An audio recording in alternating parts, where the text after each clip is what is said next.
बिस्मिल्लाहिर्रहमानिर्रहीम। अस्सलाम वालेकुम वरहमतुल्लाहि वबरकातुहू। काबिल एहतराम व्यूअर्स, मेरी दिल से दुआ है कि अल्लाह रब्बुल इज़्ज़त हम सब की उम्र में, इज़्ज़तों में और रिज़्क़ में बेबहा बरकतें रखे।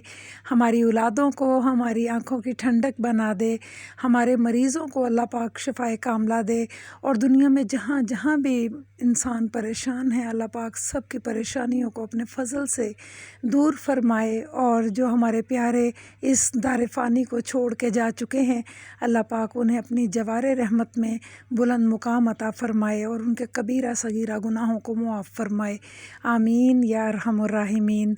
सबसे पहले मैं बेहद मशकूर हूँ अपनी यूट्यूब फैमिली की, और इस चैनल के हवाले से मैं मशकूर हूँ उन तमाम लोगों की जो सपोर्ट कर रहे हैं मेरी वीडियो को, और मेरी तमाम वीडियोस को पसंद कर रहे हैं। आज आप लोगों के साथ जहाँ लेसन की 1 ईयर स्टोरिंग की वीडियो मैंने डाली, वहाँ पर ज़रूरत थी कि हम लोग प्याज की, जिसको प्याज भी कहते हैं, पंजाबी में गंडा कहते हैं और इंग्लिश में अनियन कहते हैं, इसको संभालने की आज हम बात करेंगे। यहाँ पर मैंने एक पुराने चूल्हे का स्टैंड लिया था, जो कि नीचे इसके जो है इतनी स्पेस होती है कि यहाँ से हवा का गुज़र होता है, और ये मैंने मंगवाई है बाज़ार से ताकि मैं इसे इंफॉर्मेशन दे सकूं। और इसके बाद मैं फिर आगे का प्रोसेस देखते हैं कि ये जो मैं आपको दिखा रही हूँ इसके 2 हिस्से आपको नज़र आ रहे होंगे। ये कच्ची प्याज है, ये 2 हिस्सों वाली प्याज को भी हम साल भर के लिए स्टॉक नहीं करते। मैंने इसमें आपको ये सारी पहचान करवाने के लिए कि इस तरह की प्याज जो है ये आप अच्छी तरीके से देख लें। ये प्याज जो है ये अंदर से नरम होती है और जल्द ख़राब हो जाती है। उस प्याज को भी आपने नहीं ख़रीदना। अगर इस प्याज के अंदर एक स्टैम्प है, ये हार्ड स्टैम्प है, ये मैं आपको कटिंग करके अभी दिखाऊंगी। इस तरह की प्याज को भी हरगिज़ ये भूल नहीं करनी कि हम इसे साल भर के लिए स्टोर कर सकते हैं। तो ये तमाम जो निशानियां हैं ये आप लोगों को याद रखनी चाहिए कि किस किस किस्म का प्याज हो, तो आपने उसको जब स्टोर करते हुए आपने कलेक्ट कर रहे हो तो आपने इस तरह की अनियन को उसमें नहीं डालना। बहरहाल ये जो कच्ची प्याज है, ये जो नरम प्याज होती है, इसे दबाने से भी पता चल जाता है। और ये देखें, यहाँ से मैं आपको इसकी स्टैम्प दिखा रही हूँ। इस तरह के तमाम प्याज जो हैं ये आप लोगों ने पहली बात है कि ख़रीदने ही नहीं है। अगर आपको वहाँ पर कोई ऐसा स्टॉल नज़र आ रहा है तो आपको ये पहचान होनी चाहिए कि इस तरह की प्याज जो है ये आपको देर पा नहीं रहेगी और ये आपका साथ नहीं देगी। अगर आप सस्ते दामों मंडी से प्याज ख़रीद रहे हैं तो इस तरह की प्याज ख़रीदने से अवॉइड करें, परहेज़ करें, गुरेज़ करें, ताकि आप लोग नुकसान से बच सकें। आगे ईद उल अज़हा भी आनी है, अगर रमज़ान हो तब भी। तो इस तरह के हालत में हमें ऐसी वीडियो, इंफॉर्मेटिव वीडियोस जो हैं वो डालनी होती हैं, ताकि हमारी बच्चियां, हमारी अमूर ख़ानादारी पर जो काम लोग कम कर रहे हैं, जितने लोग भी काम कर रहे हैं, वो इस तरह की मेहनत और काविश कर सकें। तो चलें जनाब, हमने स्टैंड रख लिया, उसमें ये बास्केट रख ली। ये बास्केट में ना सुराख थे, मैंने दिखाया भी है वीडियो में, और ये हवादार होती है, ठंडी होती है। अगर हम इस बास्केट की बात करें तो ये शहतूत के जो दरख्त की होती हैं ना टहनियाँ, बड़ी हार्ड होती हैं और ठंडी भी होती हैं। इसको बड़े माहिर लोग जो हैं वो इसको तराश के तो इस तरह की बास्केट बनाते हैं। तो अभी तो मुझे ये अपने व्यूअर्स को इंफॉर्मेशन देने के लिए ये मंगवाई है। बहरहाल मुझे इसकी ज़रूरत इसलिए नहीं है कि मेरे पास बास्केट्स थी, मैं वो भी इंशाल्लाह आपसे अभी शेयर करती हूँ।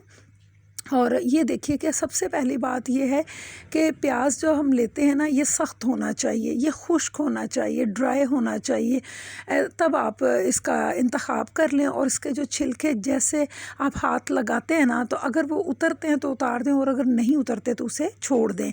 अच्छा ये है कि हम इस प्याज को चूँकि 6 माह 8 माह या साल रखते हैं, तो इसके लिए यही होता है कि आप वक्तन फ़वक्तन इसको मेहनत करते रहें, क्योंकि अल्लाह ताला यही फरमाते हैं कि मेहनत ही में अज़मत है। अगर हम ये सोचें कि आज एक दिन की मेहनत कर ली है तो अब बस इसको हाथ नहीं लगाना, तो बिल्कुल भी ऐसी बात नहीं है।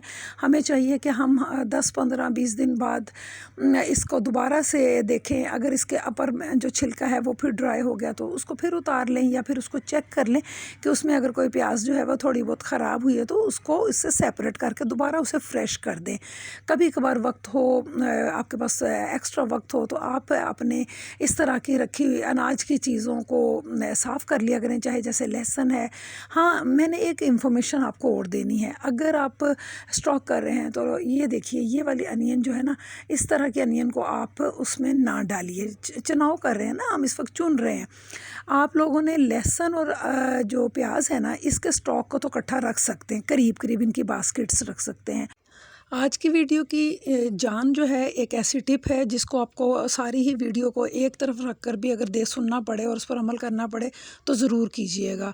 यहाँ ये बताना ज़रूरी है कि अगर आप मंडी से 10 किलो 15 किलो आलू ले आते हैं तो उन आलूओं को आपने कभी भी प्याज की बास्केट में नहीं रखना। इसकी वजह यह है कि जो आलू होते हैं ये गैस रिलीज़ करते हैं और इससे प्याज जो है वो आपकी साल भर के लिए सेफ़ नहीं रह सकती। तो मुझे बहुत ही ये बात पसंद भी है कि मैं ऐसी तमाम बातें आपके साथ शेयर कर दूं ताकि कहीं लाइल्मी में हमारी कोई चीज़ जो है दूसरे के साथ रखे हुए ख़राब ना हो जाए।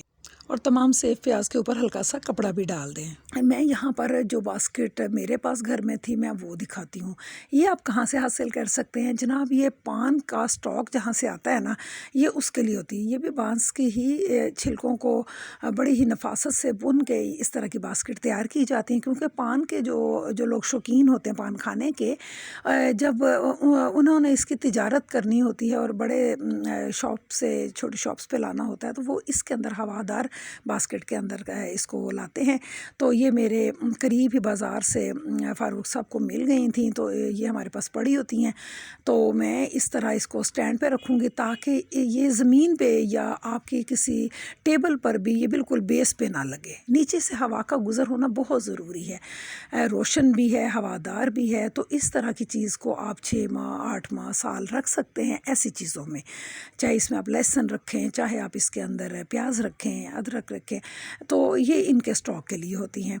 तो अनियन के लिए यही है कि इसको हवादार जगह पे रखा जाए, इसे रोशन जगह पे रखा जाए। आप ऐसे जगह पे जहाँ पर आपका फ़ैन चल रहा होता है, लेकिन धूप वाले एरिए से, गर्मी वाले एरिए से इसको ना बचाना है। अगर आपका ऐसा कमरा है जहाँ थोड़ी घुटन है तो फिर वहाँ कोई छोटा एग्जॉस्ट फ़ैन चला दें, यहाँ कोई छोटा फ़ैन चला दें। लाइट का इंतज़ाम भी होना बहुत ज़रूरी है। अच्छा, अगर बिल्कुल ही कोई चीज़ ना हो और हमें फिर भी इसको संभालना है 2 माह 1 माह 2 माह, तो फिर आप इस तरह की जो घर में मोस्टली किचन में बास्केट्स होती हैं तो उनमें भी हम रख सकते हैं। तो हमें बस इस बात का नॉलेज होना चाहिए कि हमारे पास जो चीज़ है उसको बचाना कैसे है ख़राब होने से। तो ये तमाम जो ज़िम्मेदारियाँ हैं एक माँ होने के नाते मेरे ऊपर और एक यूट्यूब चैनल के ऊपर जो मेरी ड्यूटी है, जो मेरा काम है, मेरी फैमिली के लिए मुझे बात करनी है और मेरी बातों से न जाने कितनों का फ़ायदा हो। और अल्लाह ताला उन्हीं लोगों को पसंद करते हैं जो इल्म को रोकते नहीं हैं, जो इल्म को फ्रीज़ नहीं करते बल्कि आपस में शेयर करते हैं। तो यहाँ पर ये बड़ा ही खूबसूरत प्लेटफॉर्म है जहाँ पर हम सब एक दूसरे से फैमिली बन के बातचीत भी करते हैं और अपना इल्म भी शेयर करते हैं। तो यहाँ पर देखिए माशाल्लाह 3 मैं आपको चीज़ें दिखा रही हूँ। एक प्लास्टिक की बास्केट है और एक ये जो बड़ी एयरी बास्केट है और एक इस तरह से जो मैंने आपको पान वाली बास्केट दिखाई है। आप किसी में भी इसको रख सकते हैं। तो चूँकि मेरे पास इस वक्त 2 बास्केट्स हैं तो मैं इस वक्त ये तो अंकल को जो है हम बहुत शुक्रिया के साथ वापस करेंगे, क्योंकि हमारा काम जो है वो हो गया है। हमने अपनी नॉलेज को शेयर कर दिया है और अब हम अपनी दोनों बास्केट्स के अंदर इसको डालेंगे और इसको एयरी जगह पे रखेंगे। 2 स्टैंड थे। मेरा एक पुराना चूल्हा था जो कि वेस्ट था, उसका मैंने स्टैंड वेस्ट नहीं किया। देखें, हर चीज़ कारआमद होती है और हर चीज़ कहीं ना कहीं काम आ ही जाती है। तो अगर आपको आज की वीडियो पसंद आई है तो इसे खूब खूब शेयर कीजिएगा और अगर चैनल सब्सक्राइब नहीं किया तो इसे भी कर लीजिएगा। बेल का एक बटन होता है उसे ज़रूर एक दफ़ा प्रेस कर दीजिएगा ताकि हमारी जो भी वीडियो नहीं आए वो आप उसका नोटिफिकेशन आपको मिल सके। लाइक, अगर आप ये समझते हैं कि मैंने जो नॉलेज दिया है उसे लाइक किया जाना चाहिए तो लाइक का बटन ज़रूर दबाइएगा। मिलते हैं किसी नई डिश के साथ, नई रेसिपी के साथ, नई रेमेडी के साथ। तब तक के लिए इजाज़त दीजिए। जहाँ रहें खुश व खुर्रम रहें। अपनी दुआओं में याद रखिएगा। अल्लाह निगहबान।